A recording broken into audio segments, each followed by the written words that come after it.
also hear from Resilience in a Frontline community from Minister Gerald Godette, who has experienced flooding in his church multiple times.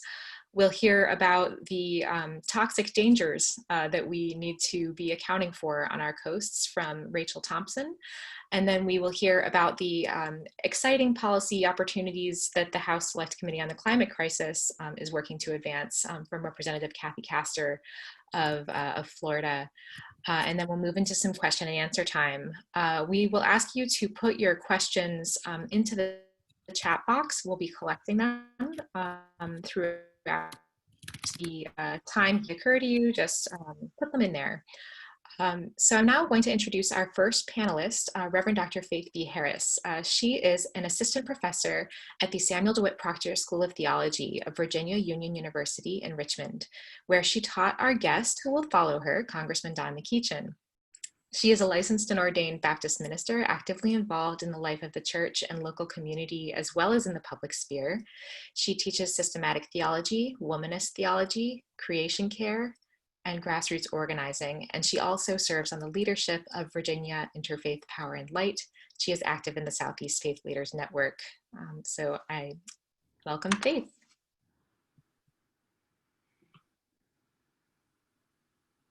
I'll just invite you to take your mute off. There you go. All right, thank you, thank you. Pray with me. This is a prayer from the Ute people. Earth, teach me quiet as the grasses are still with new light. Earth, teach me suffering as old stones suffer with memory. Earth, teach me humility as blossoms are humble with beginning. Earth, teach me caring as mothers nurture their young. Earth, teach me courage as the tree that stands alone. Earth, teach me limitation as the ant that crawls on the ground. Earth, teach me freedom as the eagle that soars in the sky. Earth, teach me acceptance as the leaves that die each fall. Earth, teach me renewal as the seed that rises in the spring. Earth, teach me to forget myself as the melted snow forgets its life. Earth, teach me to remember kindness as dry fields weep with rain. This Ute prayer invokes for me some very interesting thoughts, and I've been reflecting upon it for the last several weeks. We modern folks have ordered our lives such that we have very little time to take seriously the lessons that Earth has to teach us. This prayer reminds us of the great curriculum we ignore, yet is available and free to us. Accessible to all if only we take the time to sit with the earth, our teacher. Patience, humility, caring, courage, our limitations, freedom, and so many other values we acquire over a lifetime of struggle are shared with us in the message, in the lessons from the earth that the earth seeks to teach. If only we would listen, if only we would watch and practice and learn from the earth. I recently read this quote: when we take our air, waters, and land for granted, when we show a simple lack of respect for nature and our environment, we unmake God's good creation. That quote from John Lewis is on the subject of climate change. So many of our civil rights leaders and human rights icons understood and understand the critical importance of staying in sync with the earth to learn what it means to be in communion and right relationship with ourselves, others, and ultimately the God we invoke. So many who understand justice started their lives like John Lewis, in touch with the environment as children, learning lessons from chickens and grass and wind and sun and water. They learn the reality of our connectedness, but they also learn that life and all its goodness is intended to all Earth's creatures to experience and to enjoy. When we do the work of caring for the environment, advocating for environmental justice in communities overburdened by poverty, oppressed by racism, sexism, classism, gender identity discrimination, and all the other isms. We become co-creators with life, with earth, with the universe, and of the cherished, and become members of the cherished, beloved community. Earth teaches us the truth that this is the ultimate end we are all seeking deep down within the furthest reaches of our psyches. To be in sync and in harmony with all life, sharing together the beauty and the bounty, and to become the beloved community, we must start our lessons with the curriculum Earth provides. May it be so for all of us as we do the work of creating beloved community. Amen. And now it is my pleasure and privilege to introduce Congressman McEachin. A. Donald McEachin represents the 4th District in Virginia in the House of Representatives, where he serves as the Regional House Whip, Whip of the Congressional Black Caucus, co-chair of the Congressional Black Caucus Energy, Environment, and Agricultural Task Force, vice chair of Sustainable Energy and Environment Coalition. He co-founded the United for Climate and Environmental Justice Congressional Task Force and remains its co-chair. In addition, he's a member of the House Committee on Energy and Commerce, where he sits on the Environment and Climate Change, the Communications and Technology, and the Energy subcommittees. He is a member of the House Committee on Natural Resources, and as a member of Natural Resources, he sits on the Energy and Mineral Resources as well as the Oversight and Investigation subcommittees. And if all of these were not keeping him busy, he is a member of the Select Committee on the Climate Crisis. Congressman McEachin is a licensed and ordained Baptist minister and is married to his equally accomplished wife, Colette, and they have 2 adult children.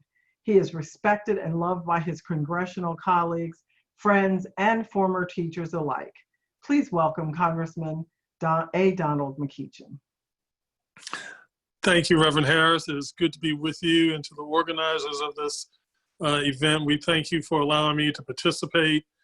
And I can't tell you all how good it is to be with Reverend Harris again. She's always such an inspiration, and I give thanks for her. I give thanks for that special place called Virginia Union University, the Samuel DeWitt Proctor School of Theology, because that's where, in that sacred space, I found my passion for the environment. To my chair, Castor, my colleague, Kathy Castor of Florida, the chair of the Select Committee on Climate Crisis, will be joining us later.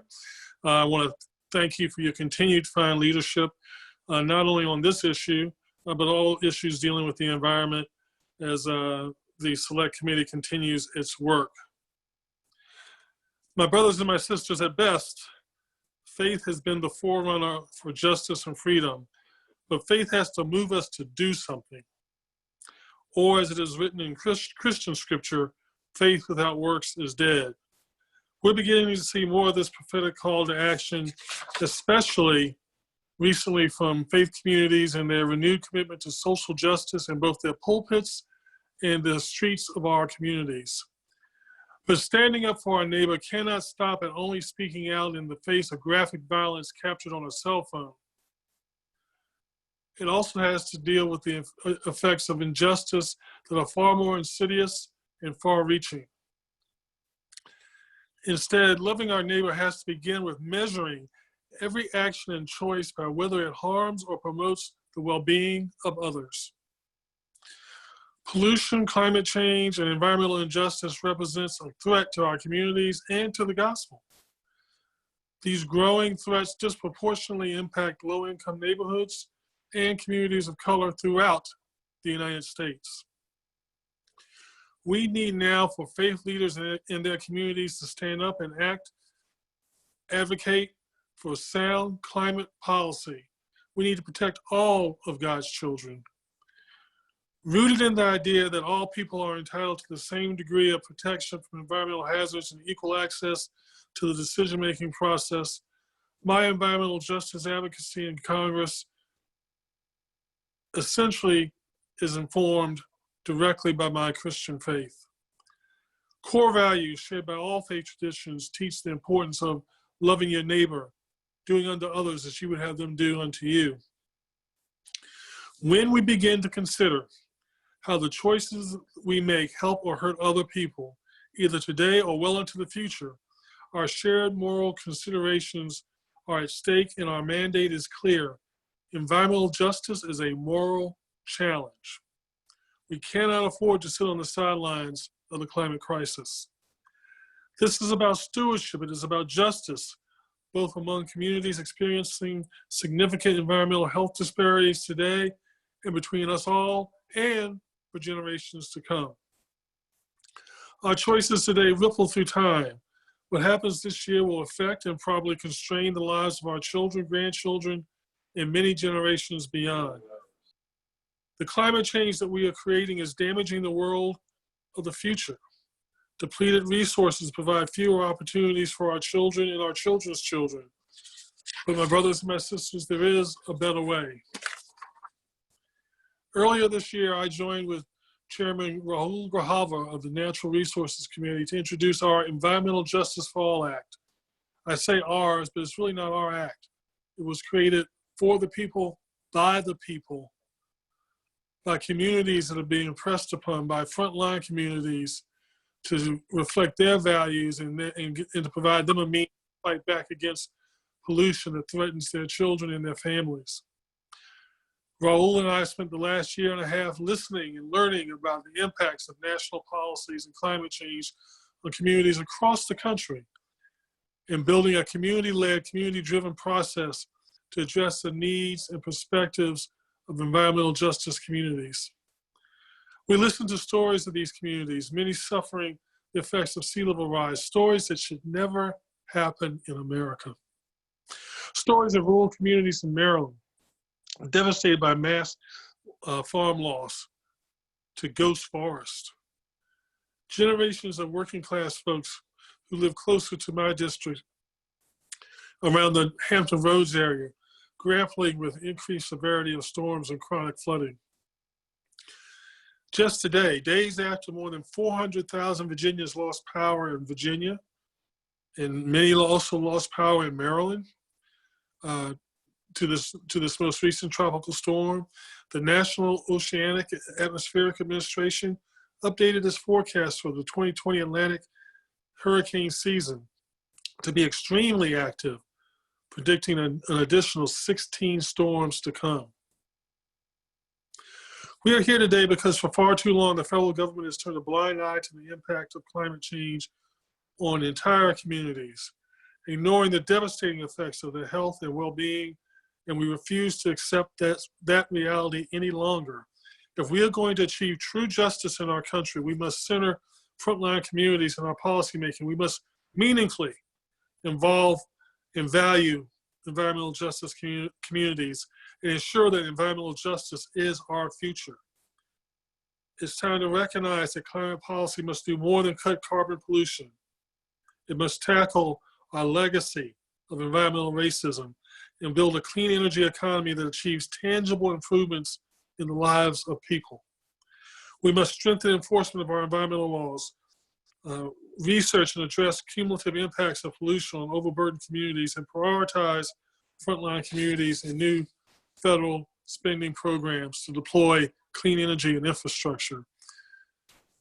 Together, we will ensure a better, brighter, more sustainable future for Americans across this country while delivering justice to communities that have long been denied that justice. I'm humbled and pleased to be your partner in this effort. I look forward to fighting alongside you to deliver on that promise. Thank you so much for your remarks. And we just want to share, Avery, a little thank you to you to recognize that you have had an extraordinary commitment to building relationships with faith communities and engaging in public policy matters of consequence, centering matters of environmental justice, pursuing innovative and excellent policy solutions to the ecological crises we face. You have really been one of the members of Congress that we most look to for these partnerships and solutions, and we thank you. We thank you. Thank you. God bless you. At this point, we will move into the question and answer section. I have not seen any questions yet in the chat box, so I do have a few questions myself. One issue, you access to decision-making policies and how that is a huge environmental justice concern. And as many people on this meeting may know, we recently saw a rollback to the National Environmental Policy Act, which is a key mechanism for making sure that communities can have input on issues of consequence, including ones on the coast. What should faith community leaders be keeping in mind now that this rollback has happened when it relates to coastal climate resilience and environmental justice? Well, first of all, understand how wrong it is. Second of all, be prepared to, when, in my prayers at least, when a new administration comes into town, to demand that those protections be put back. But in the interim, it's incumbent upon all of us to be more active in that space and more verbose, putting demands on all levels of government, local, state, and federal, to make sure that regardless of whether they actually have a comment period or not, regardless of whether they're actually consulting with us or not, that they understand where we stand on these issues and where we'll continue to push on these issues. There's nothing like public pressure. I know that oftentimes folks think that, hey, I didn't give any money to this campaign. This person doesn't know me from a hole in the wall. But I tell you what, phone calls, original emails, not necessarily form emails, original emails, and they don't have to be very long, just 2 or 3 sentences. As I said, phone calls and other methods of communicating with your leaders speaks volumes. And the reason that is because so few people communicate with us to begin with, that when we start to hear a group of people speaking out on a particular topic, it really resonates. And so don't underestimate public pressure regardless of what the current administration might do. Thank you. We have another question that came in. How does your faith ground you in the midst of the climate crisis? When I hear that question, I think of and again, back in my faith tradition, the disciples on the boat, and they're in a panic, and of course, you all know the story. Jesus is asleep in the back of the boat, and they start screaming, we're going to die, we're going to die, we're going to die. And the next thing they know, Jesus gets up, chastises them for their little faith, and the boat moves through the storm. We overlook the part about the boat moving through the storm oftentimes as we hear that story. But the good news, at least in my judgment, is that God is with us. We're in the midst of a storm right now, and we are certainly welcome to cry out, but let's exercise our faith and understand that God is with us, and he will get us through this storm. We just have to go through it. And as we go through it, we are not meant to be people who just simply sit on the side of the boat and hold on. We are meant to participate in getting through this crisis. We're meant to participate in the preservation of this wonderful jewel that we call the earth. Amen. Thank you. One of the areas that race impacts is community recovery following disaster. Can you discuss how we can address this issue and the equity implications of community recovery? Well, one of the things that we need to do, and we really don't touch on it in the Environmental Justice for All Act, at least directly, but we do touch on it if you look at the House plan that we passed in terms of infrastructure, is that we've got to harden communities. There's going to be a certain amount of climate change, there's going to be a certain amount of weather change that's unavoidable. When we see buildings knocked down, we don't need to build them back to the way they were. We need to build them to where we need them to be for future crises. And nowhere is that more important than in low-income areas and in communities of color, because quite frankly, the upper middle class and the rich know to do that. They have the resources to do that. They have the insurance policies that if something gets knocked down, demands that happens. They are set where that's in that regard. But as for the rest of our communities, both in this country as well as around the globe, we need to be in a position to provide the resources to harden these communities so they can be prepared to deal with the crises that are to come. And I think that's probably the most important thing we can do in that regard. Thank you. Our conversation has been about coastal climate resilience. As people of faith, we also know that climate refers to our natural environment and our social environment. Resilience has practical, tangible dimensions, and it also has spiritual dimensions.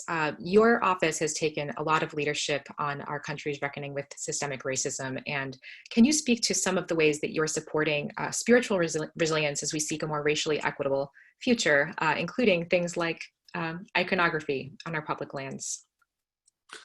Sure. No, you're absolutely right. You know,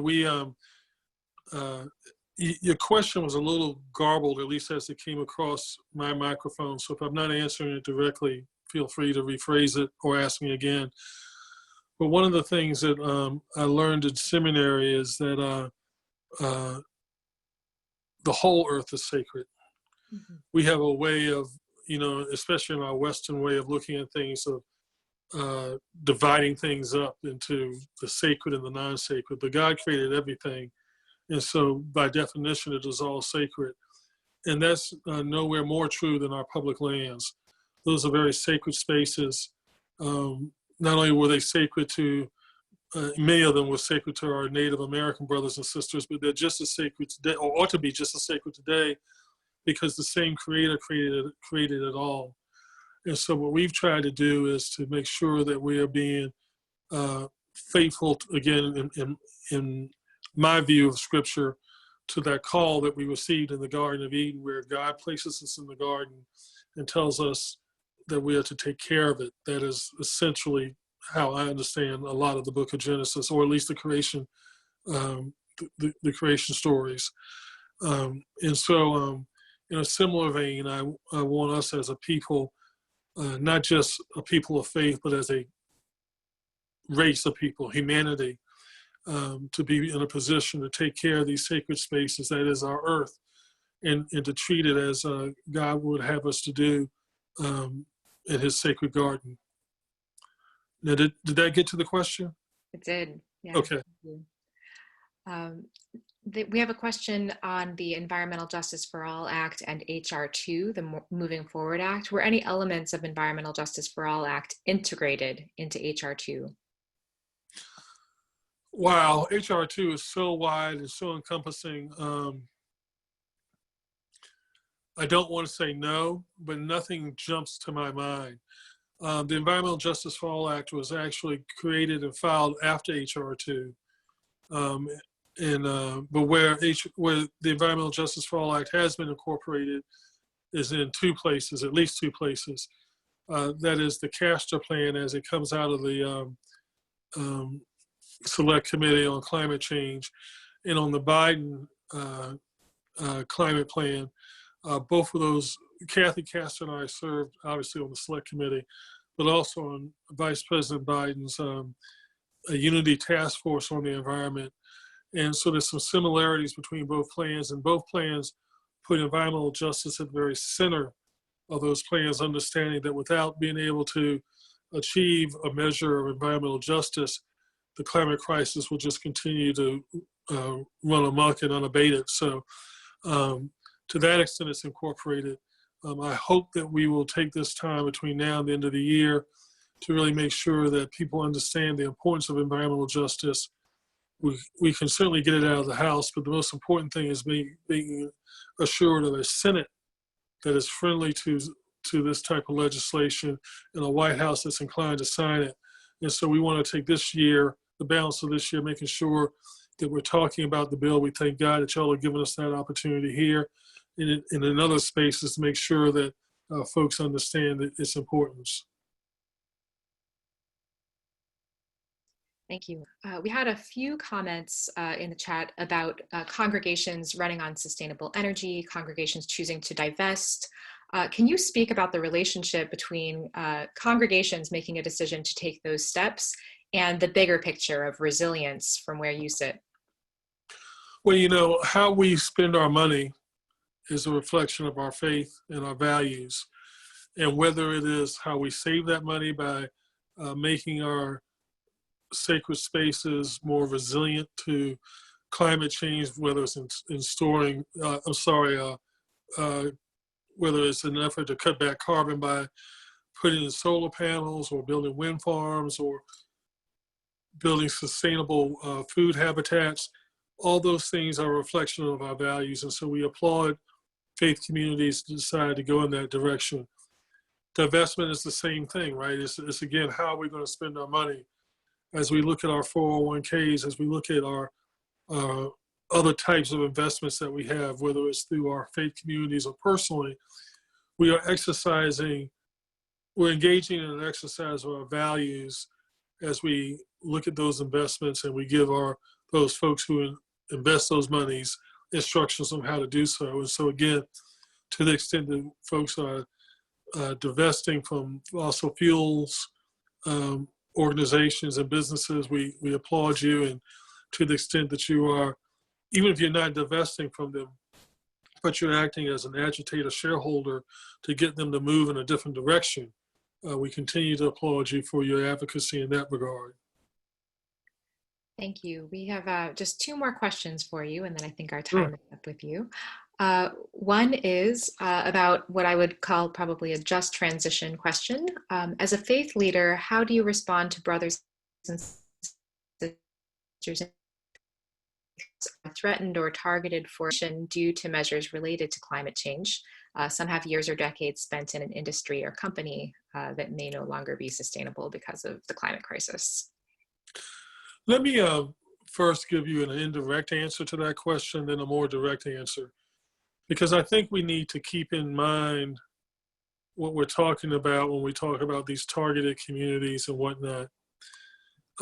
When I first came to Congress, ironically, one of my very first meetings was with the oil and gas industry, and they were actually complaining to me about what they call the Great Shift Change, SHIFT change. And what they meant by that is that sometime in the mid-2020s, which we're about to embark on here in a minute, demographically, they're going to lose lots of workers just to retirement.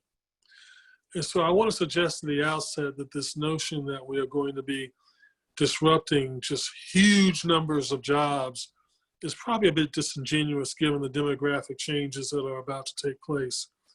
That being said, make no mistake about it, there's going to be some disruption. There's going to be people who we need to help transition from a fossil fuel economy to a green, clean economy. And both the Biden plan as well as the Castor plan take that into account and call for massive investments into those areas. Investments in training, investments in having an opportunity to have those businesses in their communities.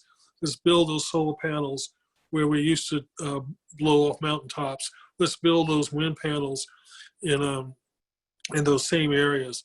In frontline communities that have borne the brunt of that type of pollution, let's do the same thing in terms of putting investment there as well. And so we're talking trillions of dollars of spending, and we want to move both frontline communities and targeted communities to the very front of the line so they can participate in getting some of those resources.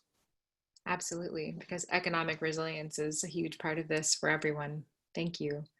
The last question comes from Reverend Dr. Harris. This summit is highlighting coastal resilience. How do you understand the importance of protecting potable water as a challenge to a resilient future for us all? Wow, if clean water is not, the need for clean water is not apparent now, it will never be apparent. Here we are in the midst of a pandemic where we're asking people to wash their hands frequently and to wash their hands for at least 20 seconds. And, we need to make sure that we have clean water for them to do so.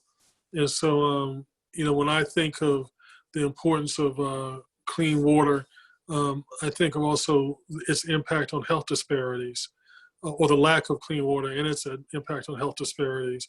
One of the reasons that low-income communities and sadly also communities of color have the health disparities that they have is because of the environments of which they live, whether it's clean air, clean water in this case. And so we need to be always about the process of making sure that there's clean water and an abundance of it. You know, one of the things that we don't often talk about, because we just don't talk about these things in a faith community setting, is the impact that this is going to have on the world of the future in terms of foreign policy. If we're not careful, we're going to have wars break out over a resource as precious as clean water. Now, you and I tend to think of clean water as abundant. And, you know, throughout the better part of my 58 years on this earth, it has been. But as we move closer and closer to the future and closer to 2050, if we aren't careful, if we aren't good stewards, clean water is going to be a scarce resource. And once it becomes a scarce resource, that's when people break out guns and ammunition and start to declare war over it. So we don't want that to happen.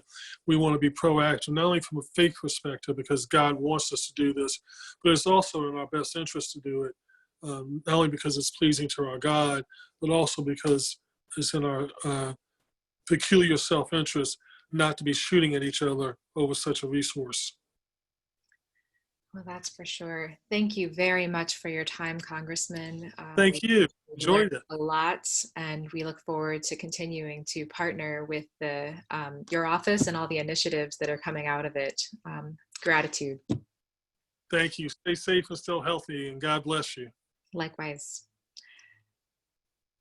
We're now going to turn our attention to a new presenter, Avery Davis, an intern with Creation Justice Ministries, who has helped us take this work to the next level for the Southeast Faith Leaders Network by doing some in-depth study that he will be sharing about promptly. He has worked with us since June and is focusing on Southeast coastal climate resilience. So Avery, I give you the floor. Great, thanks so much, Shantha. I have shared my screen, so I'm sorry, apologies you won't be able to see my wonderful lighting in my Zoom cave here, but I have some good optics to share from my work this summer with Creation Justice Ministries. Again, my name is Avery Davis Lamb. I'm an intern with Creation Justice Ministries for the summer. I'm also a student at Duke Divinity School and the Nicholas School of the Environment. Let me make sure I'm sharing the right screen here. That's better. There we go. That should be better. We can't let anyone see my notes. I also want to take a moment and thank the Sussman Fund for funding this summer project, and that fund, which is administered through the Nicholas School of the Environment. So as Shantha mentioned, I've spent this summer engaging in quantitative, community-based, and theological analysis of coastal resilience to think about this question that I'm posing here and that we're talking about today on the summit, which is, how can churches be hubs of climate resilience in their community, helping their neighbors weather the physical and the spiritual storms of the climate crisis? Now, this question is central to our faith institutions as we work on responding to the biggest crisis of this moment, the biggest crisis of this time. Of course, there's plenty of examples around us of the climate crisis which has arrived, and it's clear that we need resilience. And for our Christian institutions to both remain relevant and to remain committed to their Christian mission, then it's essential that we address this question and think through how faith institutions can play a role in addressing the storms of the climate crisis. So what I want to start out with is a definition of resilience, because resilience is one of those words that is a little vague and can get tossed around a lot. And so I want to be really clear about what we're talking about here when we use the word resilience. So the definition that I'm using here comes from a document called Pathways to Resilience, which was collaboratively put together in 2015. And they define it as climate change mitigation plus adaptation plus deep democracy. It's all of these components working in tandem. And rather than resilience as bouncing back from a disaster, it is an opportunity for us to use the climate crisis to bounce forward towards a more just and equitable society. Now, resilience is not just one thing. There's not one factor that contributes to building resilience. Rather, it's multiple factors working in tandem. And what I'll do later in this presentation is parse out what some of those multiple factors are and how our institutions, our churches, and our congregations can start building them. So why do we need resilience? Well, this is the story of the climate crisis on your screen just this week. On the left, it's Hurricane Isaias, dumping rain and high winds across the East Coast. And Hurricane Isaias only made landfall as a Category 1 storm. And so just think about the impacts as hurricanes intensify. And then on the right, concurrently happening on the West Coast, is the Apple Fire in the Los Angeles area. Resilience, as we defined in the previous slide, has to be proactive. We need to be prepared to deal with these concurrent and overlapping disasters and to take action to limit their severity. So what we're addressing here are large-scale disasters like this. And we're also addressing the slower, everyday impacts, like sunny day flooding. Here we have examples of sunny day flooding on the left in Annapolis, Maryland, on the right in Miami. And I'm sure in many of your communities on this call, sunny day flooding occurs at high tides, and it's not caused by rainfall. It's simply caused by water coming up at high tide and inundating lower lying areas of a town. Now, churches are going to feel these impacts as severely as any other coastal institution. And crucially, they're in a position to respond, to take care of their community, to build resilience so that together our communities can better weather climate disasters. So to understand how churches can be hubs of resilience, we first need to understand how they and their communities will be impacted. So for the next several slides, I'm going to share some of my quantitative analysis from this summer. If you want to follow along with the live map, it's available at creationjustice.org/resilience. And what you're looking at here is obviously a map of the Southeast. All of the orange dots are congregations. It's not every single congregation that exists in the Southeast, but it's a pretty good representation of where the congregations are and how they relate to sea level rise. Everything in blue is the current sea level. So what you see in blue is just water, where water is currently, essentially where it should be. Now, over the next couple slides, I'm going to show you what this map looks like with both 3 feet and 6 feet of sea level rise. And so, according to the National Climate Assessment, 3 feet is about what we should expect by the year 2060 if we don't take meaningful action on climate change. And 6 feet is about what we should expect by 2100, again, if we don't take any meaningful action to cut carbon emissions. So pay attention closely here while I toggle between slides. At this scale, it's a little obscured from the churches because they're so dense, but what you'll see is a lighter blue color appear as I toggle to the next slide, and that shows the inundation that we should expect at 3 feet of sea level rise. So this right here is 3 feet, current to 3 feet of sea level rise.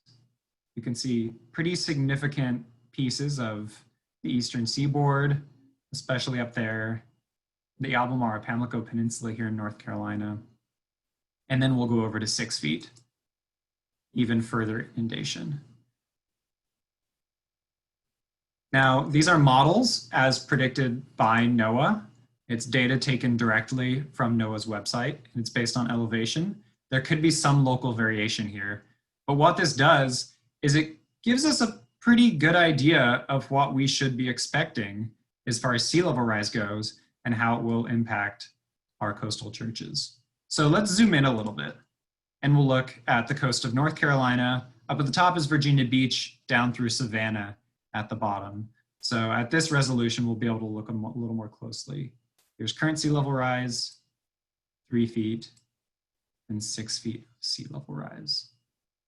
I think one of the biggest takeaways here is that the difference between current and 3 feet is quite dramatic. Of course, it's still dramatic between 3 and 6 feet, but it shows us that the need to respond in the next 40 years is really important. We need to start thinking about how our coastal institutions and how our coastal churches are going to prepare just in the next generation for how the shape of our coasts might be changed.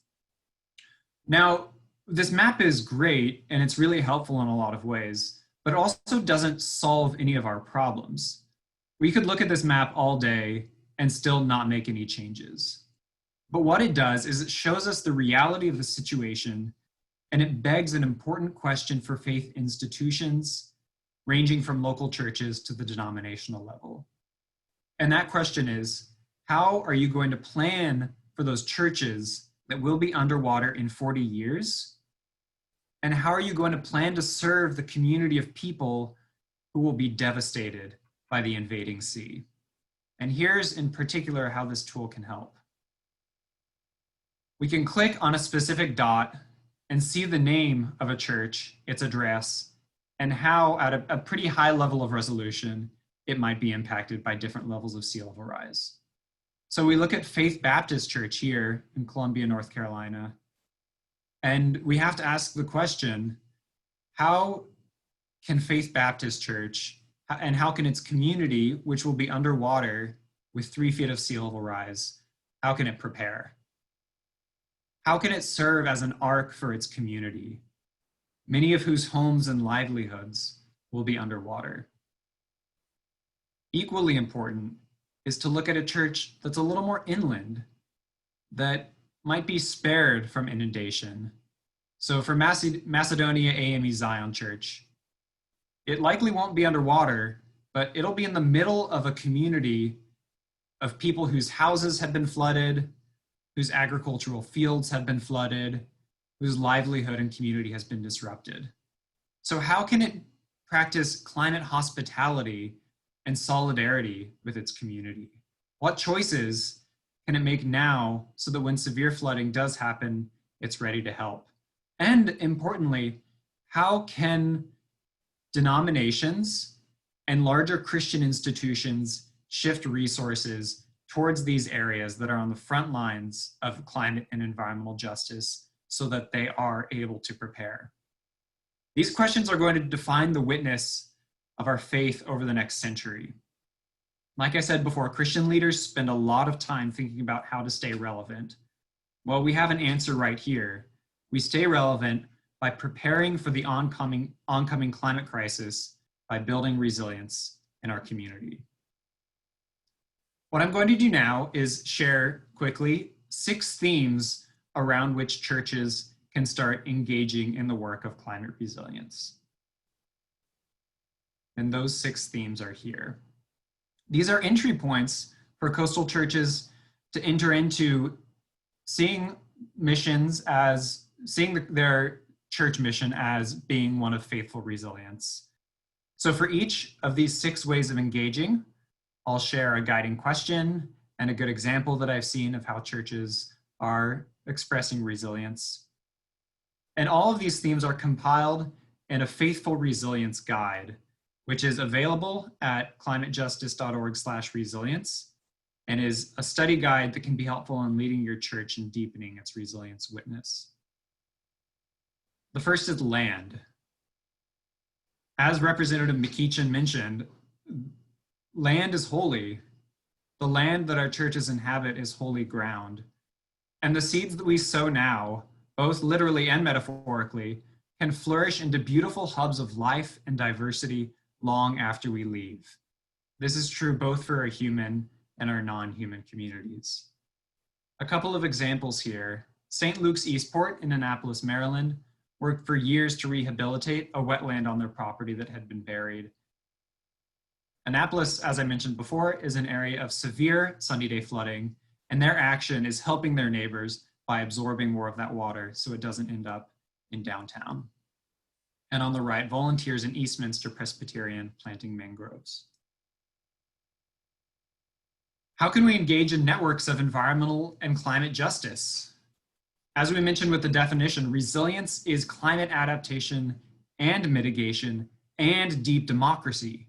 The latter two in particular are intimately related to advocacy. Think about ways that you can support advocacy networks in your community, either through the Poor People's Campaign, as shown here in this photo, or through your local Interfaith Power and Light chapter. What other needs of the community are entangled with the climate crisis, and how can you work to address them? Climate resilience is not just about climate change.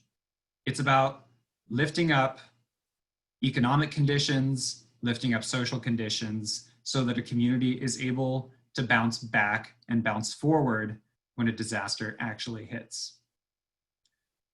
I also want to mention that the church has a role to play around building spiritual resilience. The climate crisis and climate disasters are traumatic experiences for communities. We have to tend to both the physical and the spiritual needs of our people in this crisis. Now, resilience is not only an issue for coastal congregations, and I know we have some folks tuning in who are not on the coast, who do not serve congregations on the coast. And this is one of the important pieces here, is that sea level rise is going to displace a lot of people. You can see on the image on the right, this shows how inland communities, how inland counties will be impacted by people displaced from sea level rise. The darker the county, the more people will settle there. You can see the whole Southeast is impacted. That's deep, deep, deep. What then does hospitality look like for churches who aren't going to be directly impacted by coastal flooding, but who will absorb people who are directly affected? How can we act as people of hospitality? How can we serve as sanctuaries for climate migrants? Resilient infrastructure is also deeply important, because what happens in our buildings is important for protecting the church's mission as a physical refuge, so we can consider how to change how we use our buildings. And finally, the ways we structure our worship, our life and worship, resonates beyond the walls of our sanctuaries. Incorporating elements of climate education and worship of God through creation can develop norms that support God's people and creation in the midst of the climate crisis. So I want to share with you a few action steps you can take away today from this presentation, both in the short term and the long term. I'm not going to read through all of these, but these are a few starting points for you to consider how to build resilience in your community, from the church level to the community level to the national denominational level. And some of these are things you can implement starting tomorrow. Some of them are longer term impacts that are going to make a bigger difference in the longer term. I'll also say that all of these are included in the Faithful Resilience Guide, which I mentioned earlier, which is available at creationjustice.org/resilience. And to share a little bit more about that, this is two things you can do right now in this moment. You can toggle away from the Zoom screen, go to a browser and search creationjustice.org/resilience. First, you can download this Faithful Resilience Guide, which is a 6-part guide that can either be used as a Bible study or as a sermon starter series that will lead your congregation in grasping what resilience looks like in your context. It'll lead your congregation in thinking through how your church can become a hub of climate resilience, and it does that in a way that is theologically grounded and provides practical takeaways. The other thing you can do right now is fill out an interest form to join a state-based resilience working group. This summit is only the beginning of resilience, is only the beginning of faith-based resilience work in this network. And there are tons of people already doing this work on the ground. We want to be able to connect with the folks who are already doing amazing resilience work and lift up folks who want to continue to get engaged from a faith perspective. So if you're interested in doing that, that's accessible at that website, and you can just fill out your interest there. Finally, I want to end with this prayer from the Faithful Resilience Guide. So if you'll join me. Like Job in the whirlwind, or Jonah in the storm at sea, we come before you in awe of your power, God. We recognize that today's storms and whirlwinds are not your judgment on your people, but the distortion of natural systems through our own sin and hubris. As the storms and whirlwinds of the climate crisis accelerate around us, may our sanctuaries be a place of refuge and resilience, where all of God's creation might be protected and sustained, and from which we, people of God, might be sent forth to bring healing and justice. Amen. Again, I'll just end with my contact information here, and that website where all of these resources that I mentioned today are accessible. Next, I'm going to pass over to our next presenter. Next up in our summit is Gerald Godette. Now, Gerald Godette is a former marine scientist and a minister at St. Paul AME Zion Church in Aurora, North Carolina.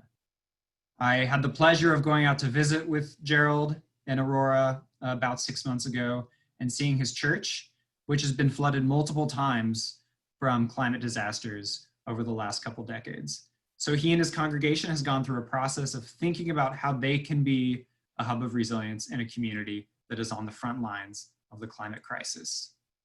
And with that, I'll pass it over to you, Gerald.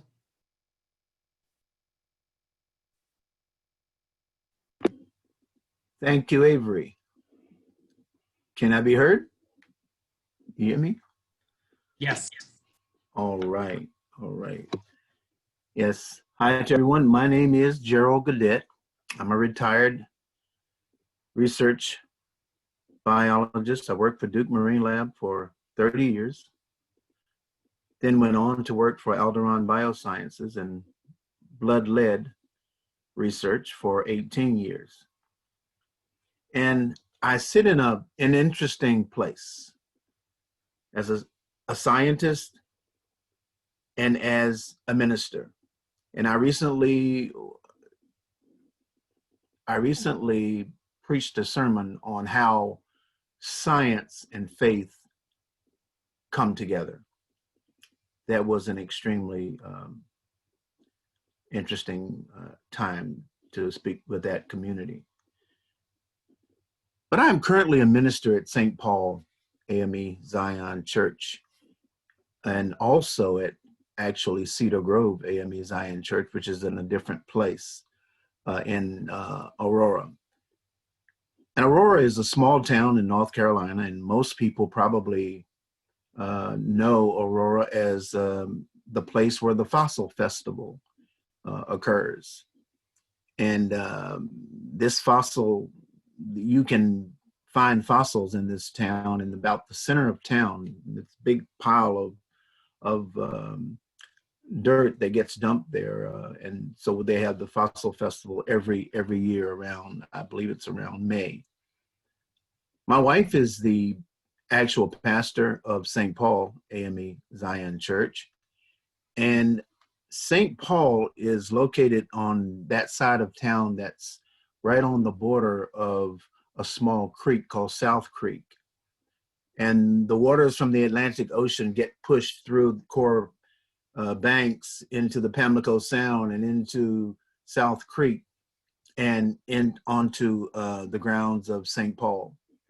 Our church has been flooded and actually blown down many times over the course of many years. Way back in 1915, when the church was located at a block or two different place than where it's located now. Now it's located on Railroad Street. But back in 2012, when we first got to St. Paul, the church had just been flooded in 2011 by a hurricane. I think it was Hurricane Irene, August 27th, and made landfall around 7:30 that night, and 115 miles per hour wind gusts, and caused about 130,000 plus dollars damages to St. Paul. And then on September 13th in 2018, Hurricane Florence came through, a little bit smaller storm, but caused almost the exact same amount of damage, over $100,000 in damage from that storm as well.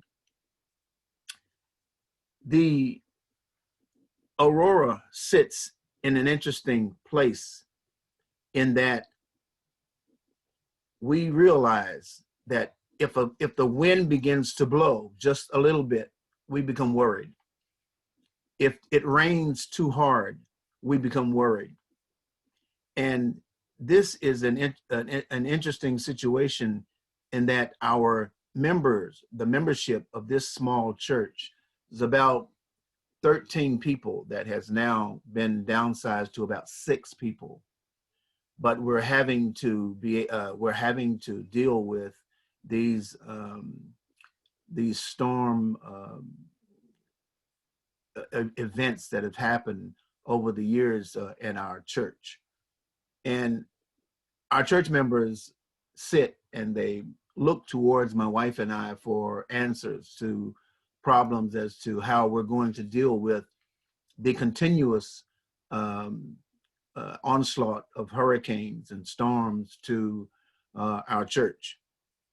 Some have the thought that maybe we should move the church to higher ground. Some have thought that the larger place there where people are employed in the town of Aurora, that these people may want that whole area to be moved out, or rather the people in that area moved out, so that they could claim that ground. It's just so many things that the community of faith that we have there are affected. Now, in the middle of town, it breaks my heart every time I go into Aurora, because we have to pass by the downtown area. And in the downtown area of Aurora, it's dilapidated. All the businesses are closed. All the businesses are run down and have been that way for years now. It is a very sad scenario. But as we think about what to do in this situation, I often tell my congregation that we have to look at our scriptures and the way that God has taught us through the scriptures how we should deal with these and other things. And one scripture that we talk about all the time is Psalm 24. And it seemed to really and the people seem to really understand what this scripture is saying. It says, the earth is the Lord's and the fullness thereof. In other words, this earth that we are living on is not ours. This earth was given to us by God to have, we are overseers of the earth, and we should be treating it in such a way that our lives should be enriched by it, and not that it should be hurt by it. But in the town of Aurora, it's about 600 population. And it's interesting because about half the population is African American. And there are not many places where African Americans are that large a part of the population. But unfortunately, even though the African American population is about half the population of the town, the voices of the African American community are just about as loud as over in Carteret County, where my wife and I actually live.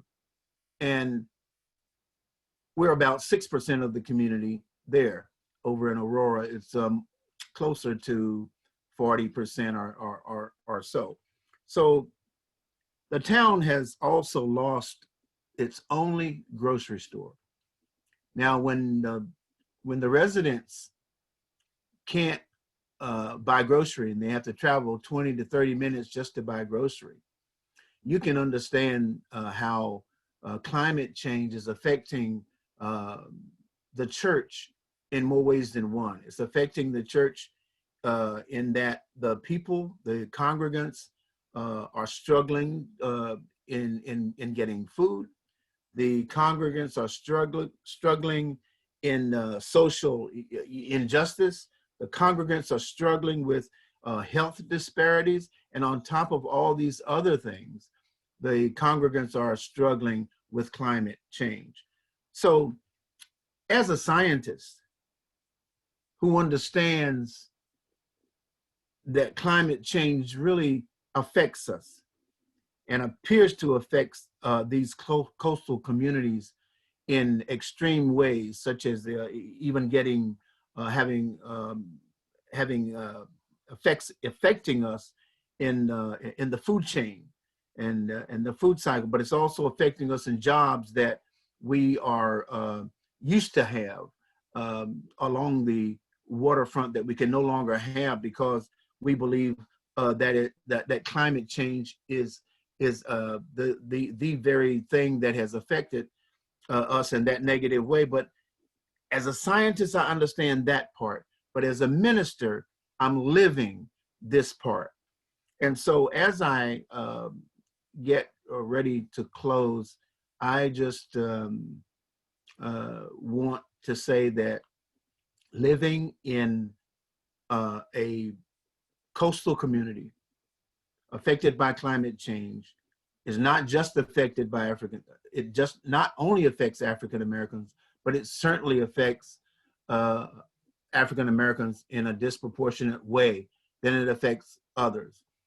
And I would say to you today that I thank you for listening, and I am excited about being a part of this. But I close with this scripture, and that is Romans 8:28. And it says that all things work together for good for those who love the Lord. I can say that to my congregation, but it is a challenge to explain to the ones who are hurting. Thank you all for listening. Thank you so much for your words and sharing your church's struggle. It really brings home for us how faith communities are both directly impacted and drivers of resilience in the community. We're going to turn next to a speaker who's going to tell us about some of the toxic dangers that we may face on the coast. I'm going to invite Rachel Thompson of the Glen Environmental Coalition to speak to us. She is the executive director there. So Rachel, I'll give you the floor. Thank you so much. Hopefully you guys can all hear me. I really appreciate our organization having the opportunity to be a part of the discussion today.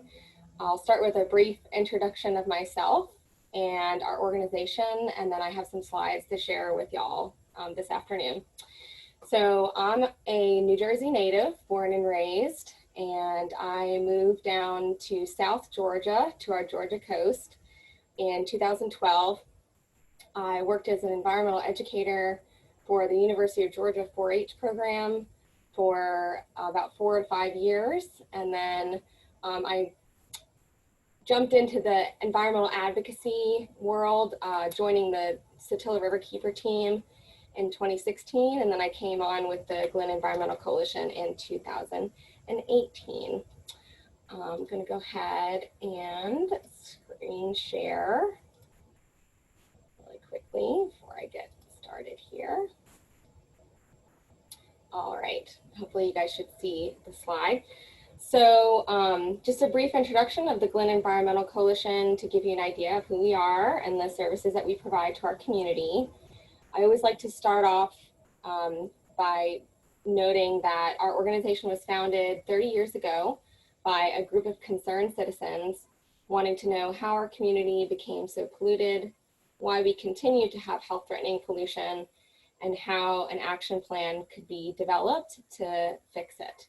Since the inception of our organization, we've provided what we call technical assistance to our community to help navigate complex steps involved with hazardous waste removal and promote meaningful engagement throughout the decision-making processes.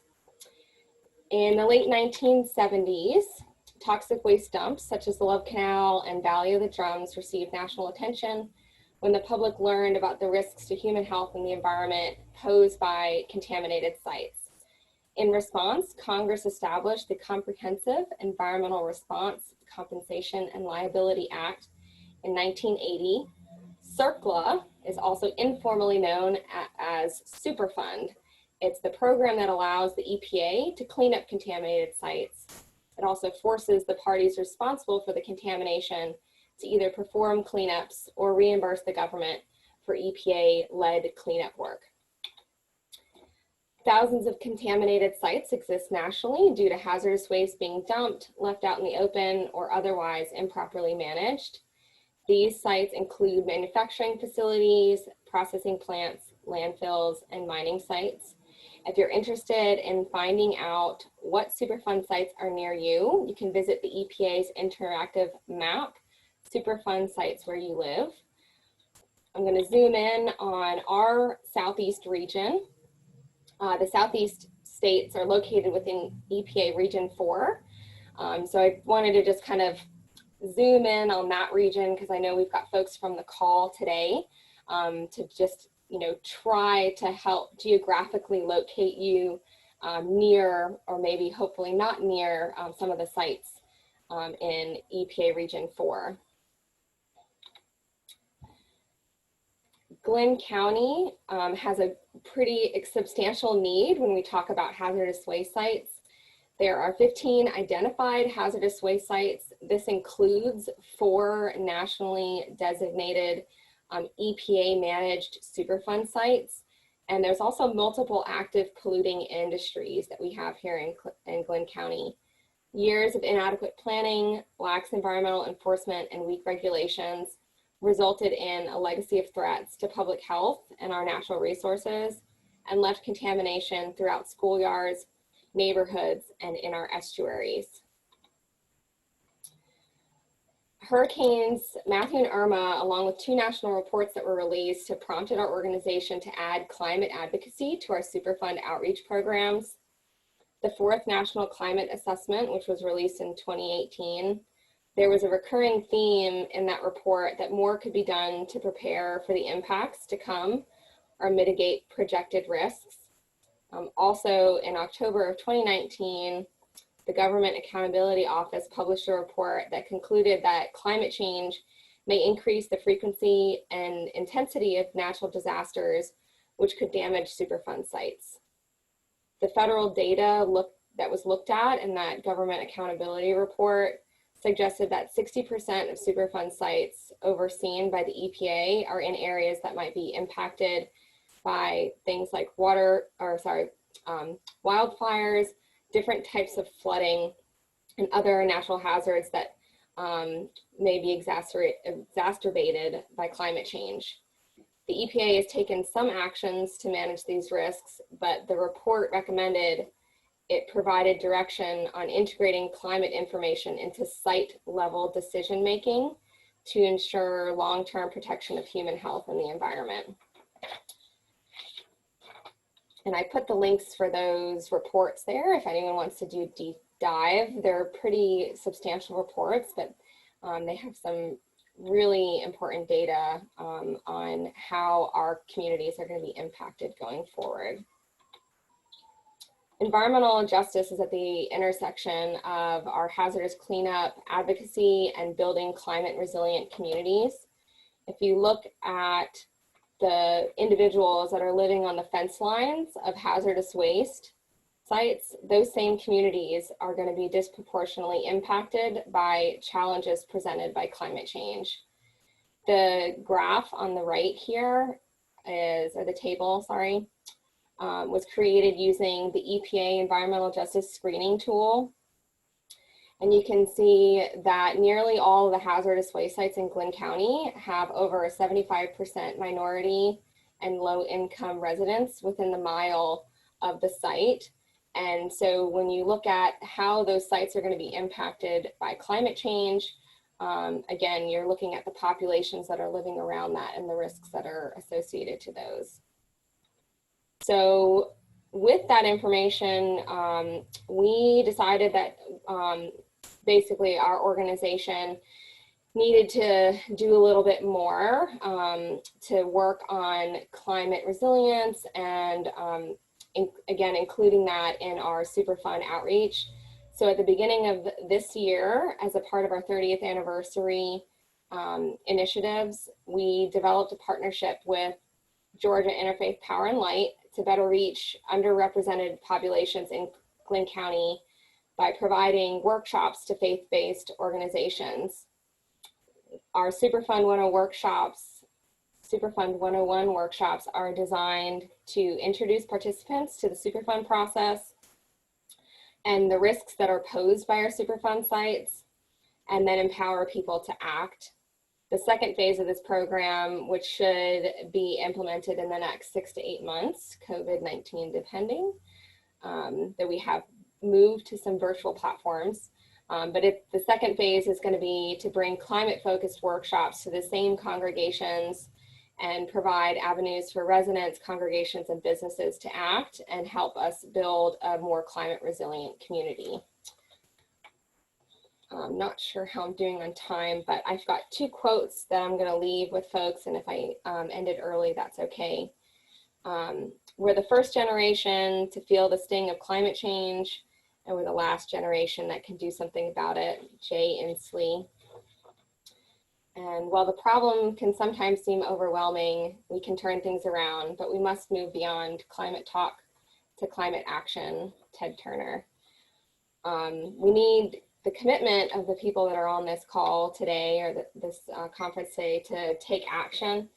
And I personally invite participants to join your local congregation or faith-based organization or any local environmental group to start taking action in your community today. And with that, I'm gonna end there, and I'll go, if anyone has any questions beyond what I shared today, you can feel free to reach out to our organization. And I do have the links for the resources that were presented here as well. And of course, we invite you to engage with our organization on social media as well. Thank you, Rachel, for sharing the important information about Superfund sites and toxic dangers to our coastlines. We'll look forward to engaging this more in the Q&A time. It is now my honor to introduce our next speaker, who has just joined us, Representative Kathy Castor. Representative Castor is serving her 7th term representing Florida's 14th Congressional District, which includes Tampa and parts of Hillsborough County. In the wake of disasters that have destroyed communities in Florida and across the US, Castor has been unwavering in pressing for federal agency aid to quickly reach the hardest hit regions.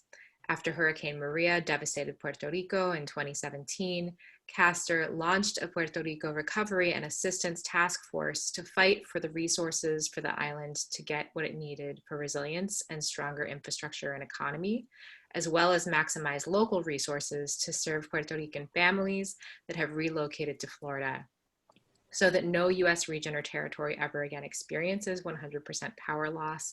As a member of the House Energy and Commerce Committee, Representative Castor has pressed for robust electric generation, grid modernization, and resiliency policies.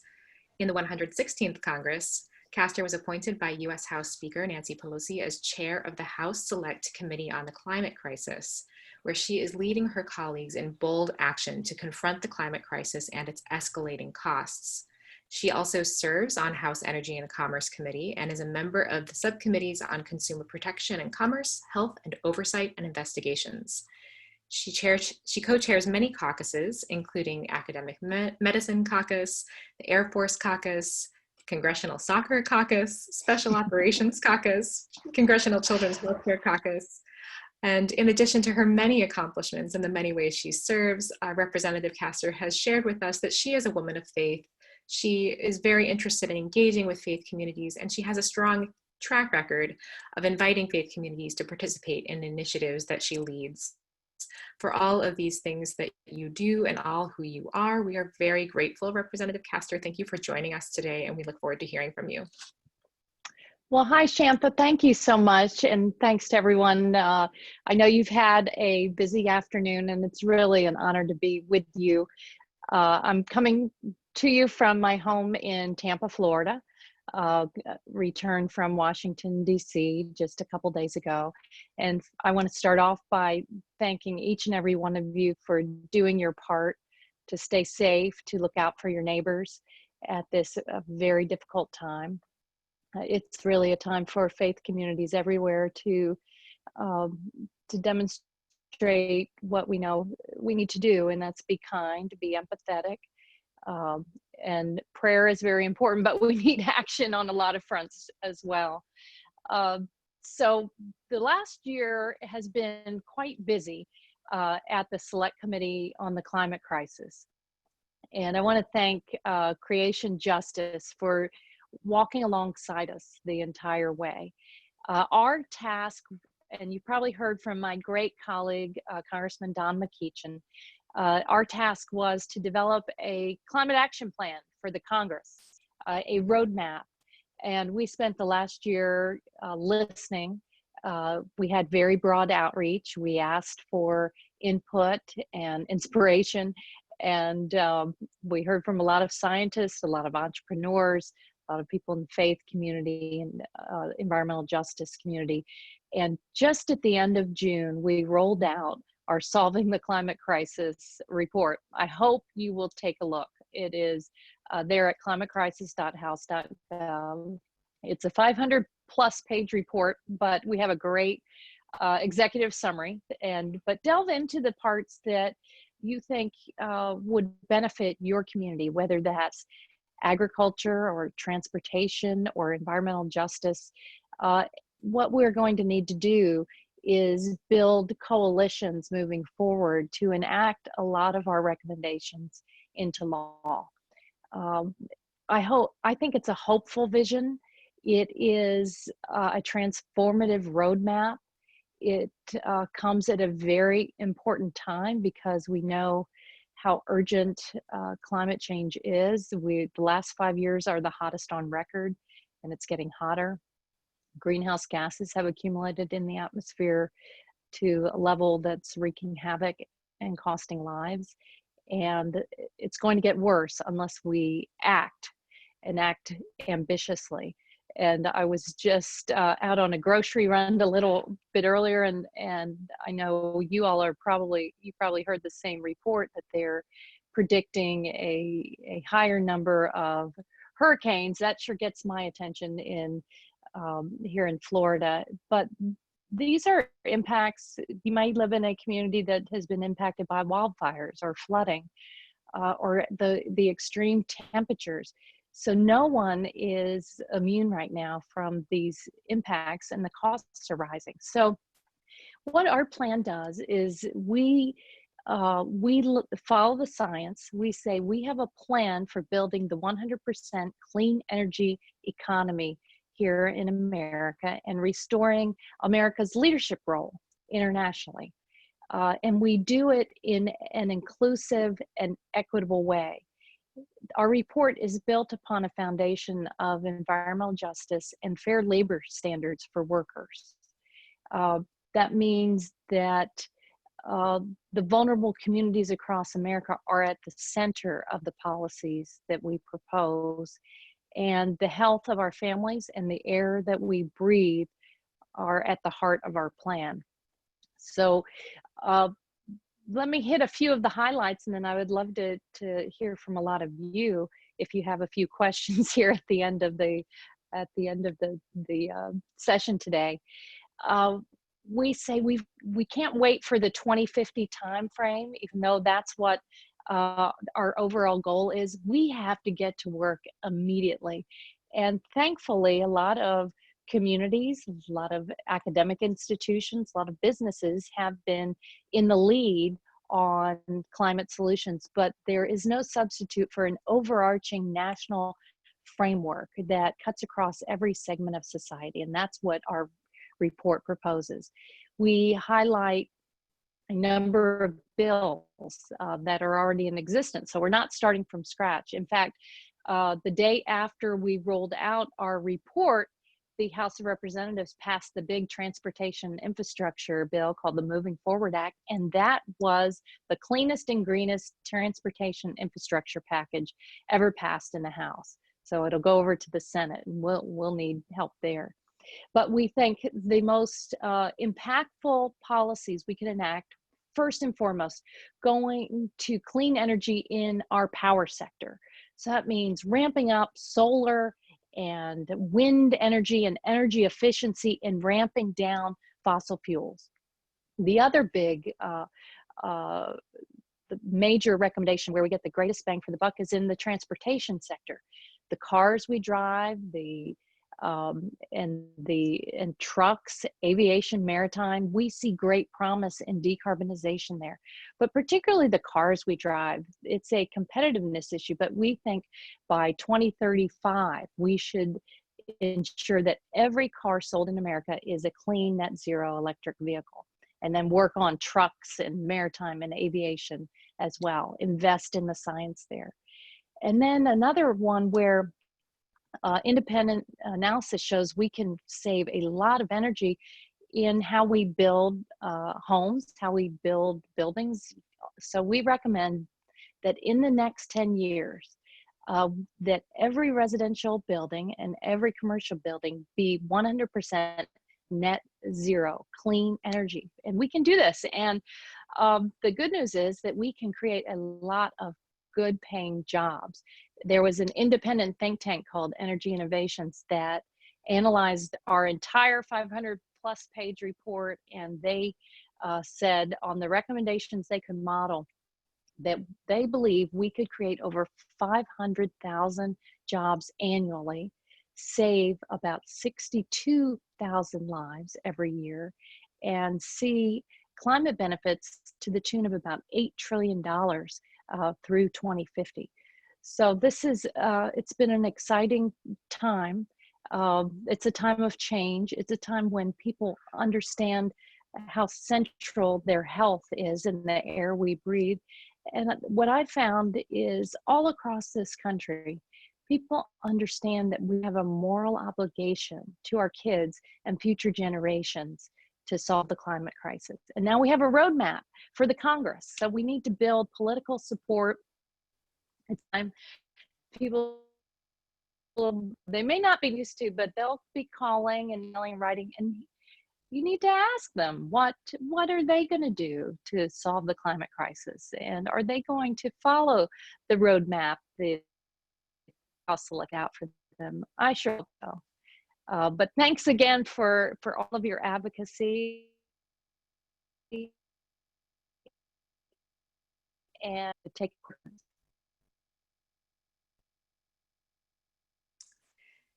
Thank you so much. And before we get our Q&A time started, I just am going to invite my colleague Avery to share something with you on his screen to express how we feel about what you're doing right now.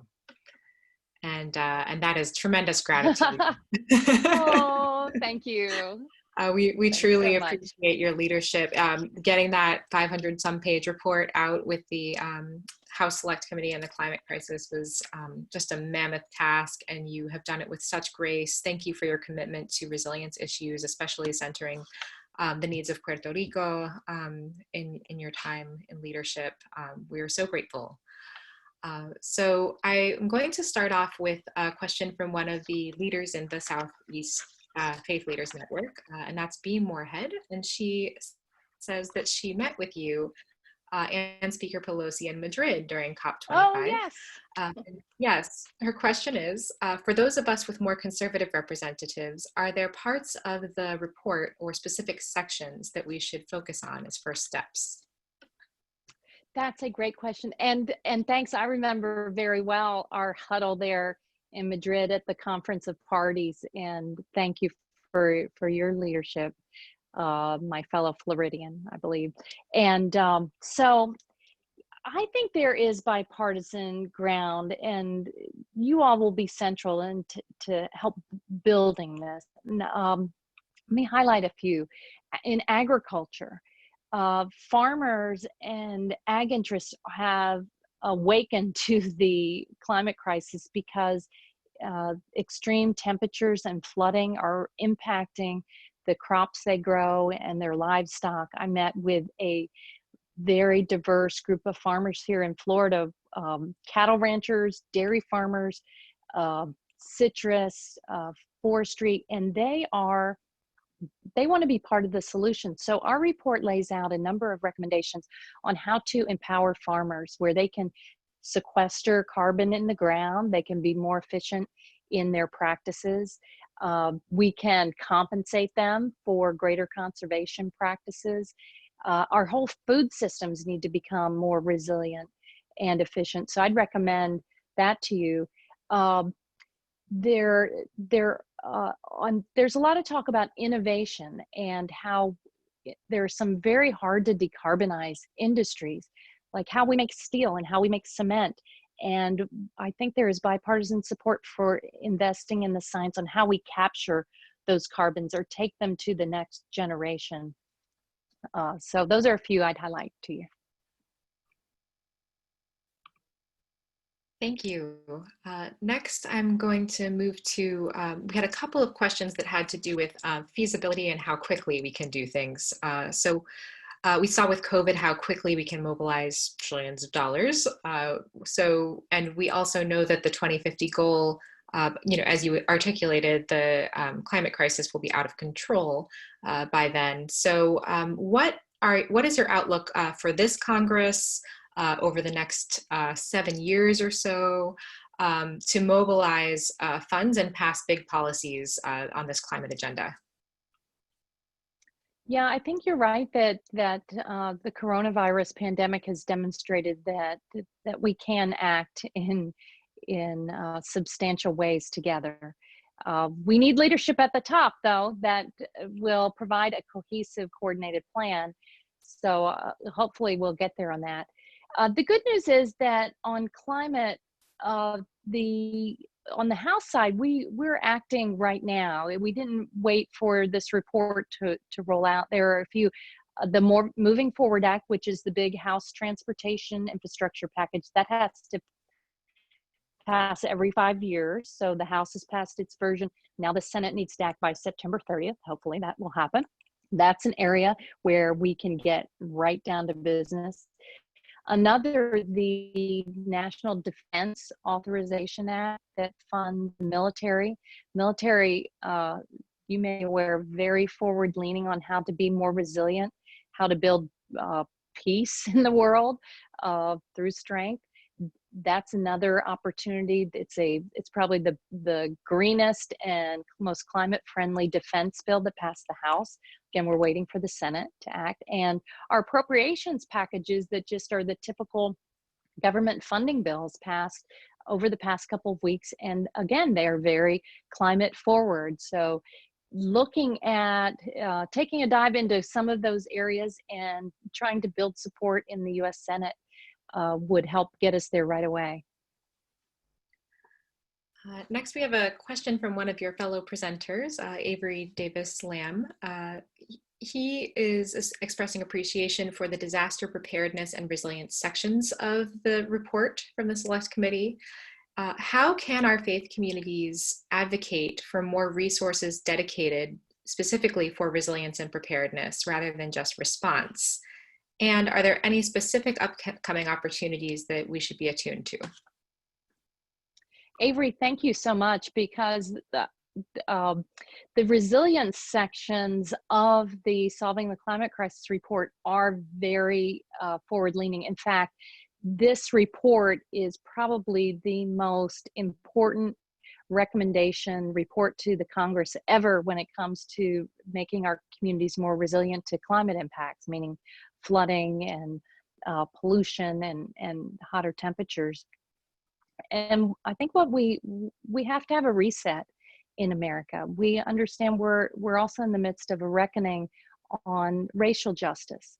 And what our report recommends is that we take into account in every decision, every permit issued by EPA, every forestry decision by Interior and the like, that you have to understand the cumulative impacts of pollution, because what has happened over time, it's the same neighborhood that has to bear the burden of the toxic waste dump or that polluting plant, and that's not fair.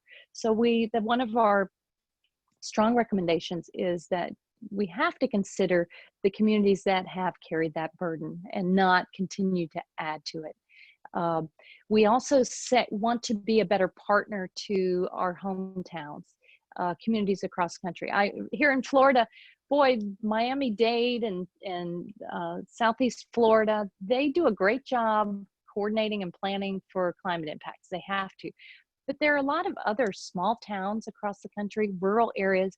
They don't have a planner. They don't, they may not have a police force, and yet they are dealing with these very costly climate impacts. We recommend that the federal government provide technical assistance, gather elected officials and community advocates and nonprofit organizations and churches together to help develop those solutions in a collaborative manner.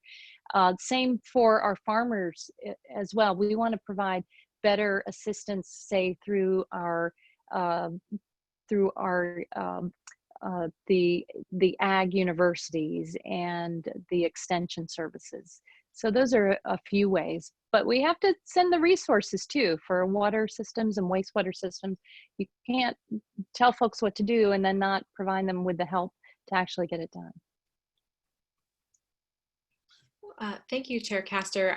We have time for maybe one more question, and we had a couple of comments that were along the lines of what is the unique role that faith communities play, or how do faith communities specifically have a value add with what you're working on? How can faith communities connect with the climate crisis committee's work? Could you just speak to those sets of questions? Yes, all across the country, you all are helping to inspire and empower folks. And a lot of folks, they know they care about the climate, and they often don't know where to turn to make a difference. And I would suggest, yes, your local and state officials have a lot to say, but I think now is truly a time to encourage your members of Congress and your U.S. senators to take this seriously, because we're at a real turning point. If we don't take ambitious action now, it's going to become really, it's a dire situation. We have to act with urgency, and there's nothing like approaching it not from a political point of view, but bringing in a cross-section of people to try to sit down or do a Zoom or some kind of virtual event where you can talk heart to heart and explain the moral obligation that we have, and how impactful that will be if we can kind of get out of these partisan boxes and take action together. Again, Chair Castor, thank you so much for your time and for joining us. And we're looking forward to next steps from this summit and working with your office and the committee. Me too. Thanks, everyone. Keep the faith and stay safe. Thank you. We're now going to turn to the director of the Southeast Climate and Energy Network. He is the leader of a constellation of organizations that the Southeast Faith Leaders Network partners with. Alex, I'll give you the floor. Thank you, Shanta, and hello to everybody. What an amazing event this has been. My hands are hurting from taking notes. I know the recording is going to be shared, but wow, just an excellent job by you, Shanta, and everybody. I am the executive director of the Southeast Climate and Energy Network. Let's call it SEN for short. SEN's been around actually for 12 years. It was born as a project of the U.S. Climate Action Network in 2008, managed by a program coordinator. I came in 2016 as a consultant, And Shanta actually was on the steering committee at the time. So she was the leader of this network for many years as well.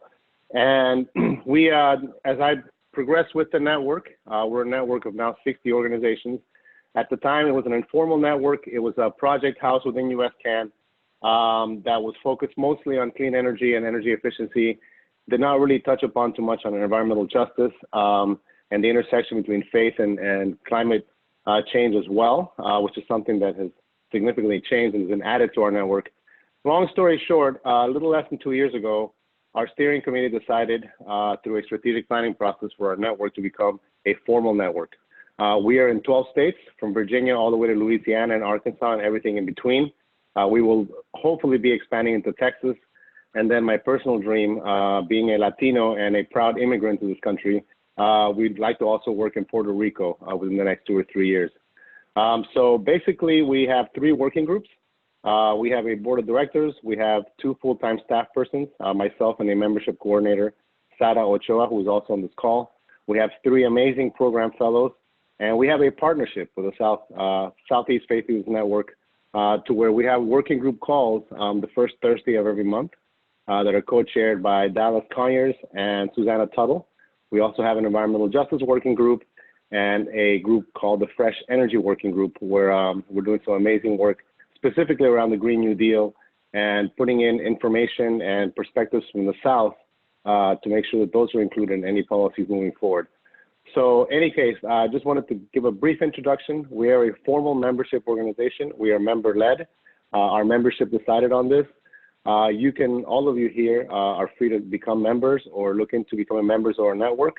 Our dues are yearly and they're scaled based on the size of the organization. So we basically don't exclude anybody. Small organizations pay as little as $50 a year and get to participate in our working groups, in our calls, in our initiatives, and also in a biannual SEN convening, which is very, very informative and a lot of fun. Usually they're in person. In May, we actually held it in a virtual fashion. So any case, we welcome you to come. Our faith leaders within SEN have been amazing and continue to be some of our strongest leaders in this network. Thank you, Alex. And at this point, we do have about a little under 10 minutes to cover any miscellaneous questions that may have come up for any of our other speakers. So please do drop them in the chat if you have any.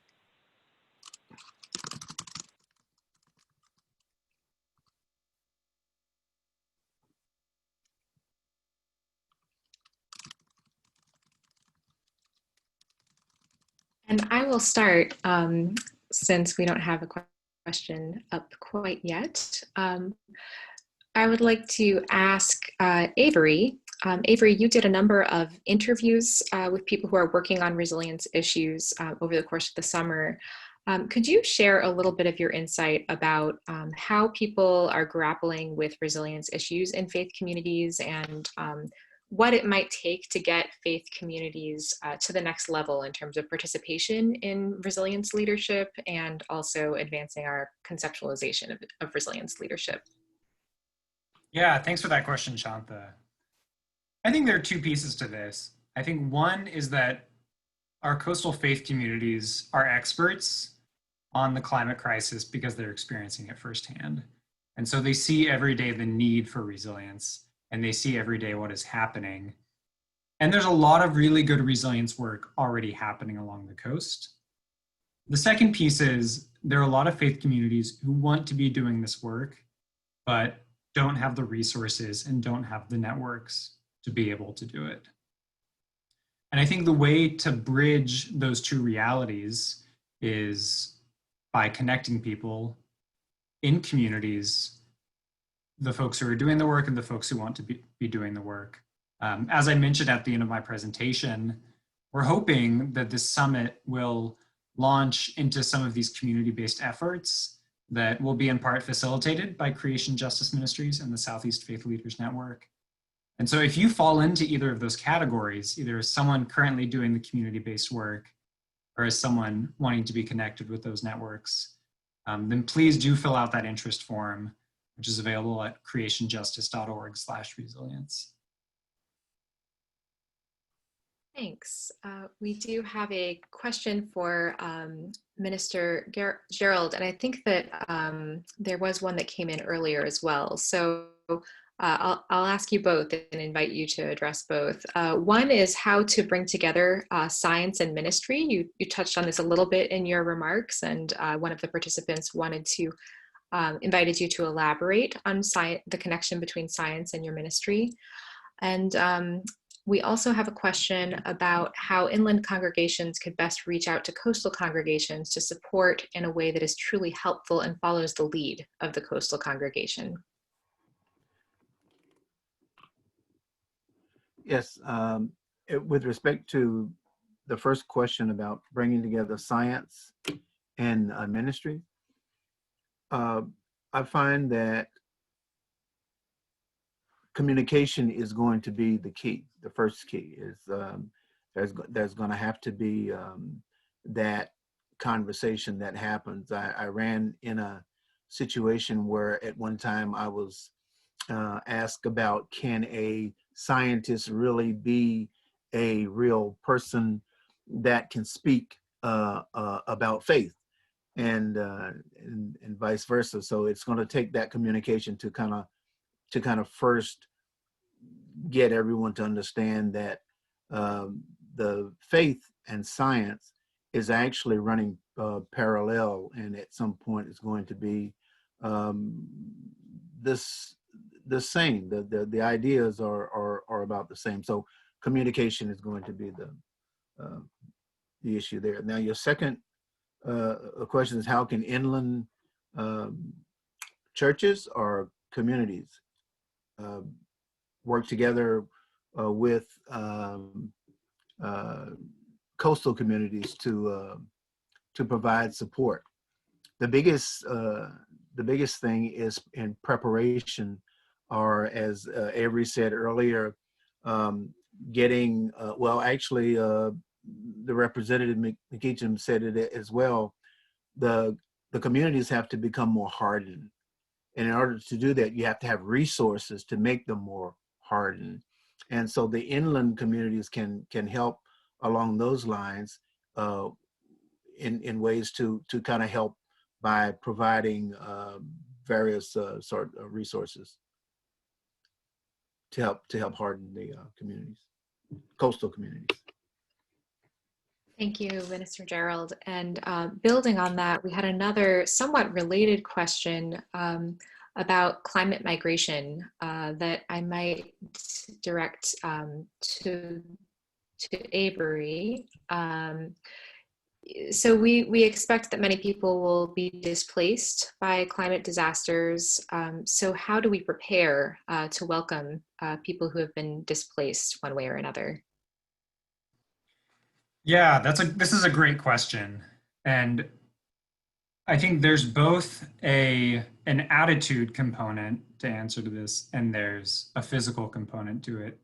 And it in part depends on where you are. I think everyone in a congregation needs to think about hospitality in a new way. The climate crisis is a crisis of hospitality because people are going to be displaced everywhere. And so hospitality is a deep value in our congregations, and we need to lead our congregations in rethinking what hospitality looks like in the midst of the climate crisis. And that's cross-cultural, cross-race, cross-socioeconomic status, because of all of those things are going to be disrupted with the climate crisis. The second thing is how physically we are going to respond to climate migration. And I think this is particularly important for those inland congregations who will be spared from the worst physical effects of the climate crisis, but who are located in communities that are going to be impacted. And I think we need to be thinking about how our physical spaces, how our churches can be places of refuge to absorb people who are both temporarily and long-term displaced because of climate crisis. How can you have, plan to have sleeping bags and cots stored away in the closets? If you're doing a renovation, renovate a bathroom to include a shower. Just small things like that, small things that you can do to prepare so that when the time of crisis comes, you're ready to absorb. and you're ready to practice hospitality in a meaningful way. Reverend Dr. Harris, I noticed you dropped in the chat an idea about starting to organize now. Would you like to elaborate on this issue of hospitality and preparedness? Yeah, I would. My church, First UU here in Richmond, we adopted one of our UU congregations in that was in Virginia Beach that was constantly being flooded, and they had to actually move. So we have walked with them, providing support, raising funds, trying to help them navigate the relocation process. As well, in my creation class, my students put together a kind of toolkit for congregations to begin thinking about how to be a supportive congregation in the case of or in the face of a severe weather event. And we were particularly trying to target churches that are inland, so in the Richmond area, and trying to pair them with a sister church or a sister faith community in a coastal area. So I think those are two things that I think could begin to, churches and congregations can begin to do. And just as Avery said, start now. So some of the suggestions were starting now to purchase cots, to purchase sleeping bags, to think about and go through a checklist of things that you will need if you were to be receiving, members of another congregation for some time, and so we gave them 3 months, 6 months, and 12-month plans, depending on what kind of weather events and crises that a community might experience. So I think it's really smart to start now thinking about that. Thank you. It is hard to believe, but we are coming up on 2 hours together on this Zoom. And thank you for the 100-some folks who stuck with us to the very end. We could go on. This is a huge topic and there is massive need. We had more than 400 people register for this summit, and it's streaming on Facebook too, and we'll be sharing the recording. So this is a beginning. We are kicking off some regional level organizing work on this resilience theme. And as a next step from the summit, we would like to convene some state conversations, as well as encourage people to be active in the Southeast Faith Leaders Network. And Susanna, I'm going to invite you to share some closing words about the Southeast Faith Leaders Network and where we go from here. Well, thanks, Shanta. Just very quickly, we are really excited. The Southeast Faith Leaders Network is brand new. And as I mentioned at the beginning of the call, it's being built out literally by us, those of you on this call, those of us that came together to put together this summit. And we are so grateful to the Southeast Climate and Energy Network. You heard from Alex Easdale. They are giving us the resources to host a monthly meeting on the first Thursdays of each month. That's 12 p.m. Eastern, 11 a.m. Central, for those of you that are in the central time zone of the Southeast region. Come one, come all. And I've dropped the link into our communications list. We don't necessarily assume that you want to be in a working group, but we want to stay in touch with you. So please let us know that you're interested in continuing this conversation, staying in touch with these amazing presenters, and I'll hand it back to Shanta. And all I have to say is thank you. Thank you for joining. Thank you for participating in this vital conversation. And let's go forth and serve God through our words and our actions of resilience. Thank you. Yes, wonderful.